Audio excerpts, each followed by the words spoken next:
بسم اللہ الرحمن الرحیم۔ الحمدللہ سورہ بقرہ ماشاءاللہ کمپلیٹ ہوئی، تو اللہ تعالی ہم کو عمل کرنے کی توفیق عطا فرمائے۔ تو ان دونوں آیتوں کی فضیلت کی حدیثیں سنیے، صحیح بخاری میں ہے، جو شخص ان دونوں آیتوں کو رات کو پڑھ لے اسے یہ دونوں کافی ہیں۔ مسند احمد میں ہے کہ میں سورہ بقرہ کے خاتمہ کی آیتیں عرش تلے کے خزانے سے دیا گیا ہوں، مجھ سے پہلے کوئی نبی یہ نہیں دیا گیا۔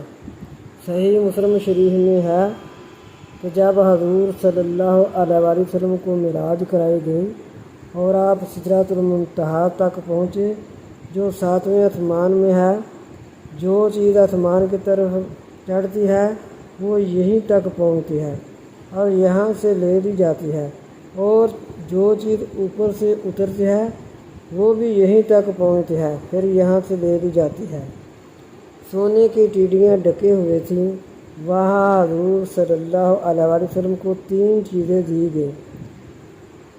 نمبر 1 5 وقت کی نمازیں، نمبر 2 سورہ بقرہ کے خاتمہ کی آیتیں، نمبر 3 اور توحید والوں کے تمام گناہوں کی بخشش۔ مسند احمد میں ہے کہ حضرت عقبہ بن عامر رضی اللہ تعالیٰ عنہ سے رسول کریم صلی اللہ علیہ وآلہ وسلم نے فرمایا، سورہ بقرہ کی ان دونوں آخری آیتوں کو پڑھتے رہا کرو، میں انہیں عرش کے نیچے کے خزانے سے دیا گیا ہوں۔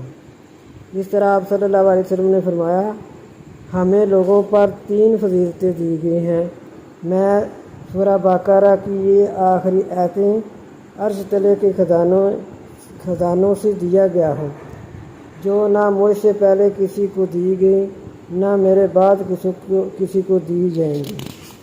حضرت علی رضی اللہ تعالیٰ عنہ فرماتے ہیں، میں نہیں جانتا کہ اسلام کے جاننے والوں میں سے کوئی شخص آیت الکرسی اور سورہ بقرہ کی آخر کی آیتیں پڑھے بغیر سو جائے، یہ وہ خزانہ ہے جو تمہارے نبی صلی اللہ علیہ وآلہ وسلم عرش تلے کے خزانے سے دیے گئے ہیں۔